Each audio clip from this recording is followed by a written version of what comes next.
La gestió feta pel govern d'Esquerra durant la legislatura 2007-2011 va deixar en quebra les administracions de les Illes Balears i davant aquella terrible situació el Partit Popular va haver de fer tota una normativa encaminada a sanejar les institucions.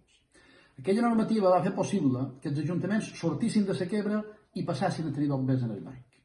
Una vegada sortits de la situació de quebra, els dobbers ahorrats ja fa temps que s'haurien de poder emplear per fer inversions bàsiques a cada municipi, però en Pedro Sánchez no ha volgut que això fos així aquells 2 darrers anys.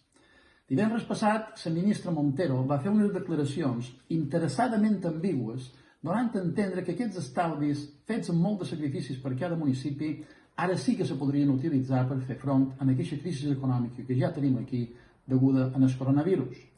Però de les declaracions de la ministra se pot intuir que el que vol fer en Pedro Sánchez és prendre aquells dobbers en els ajuntaments de les Illes Balears i dur-los cap a Madrid perquè estalvós ell així com trobi.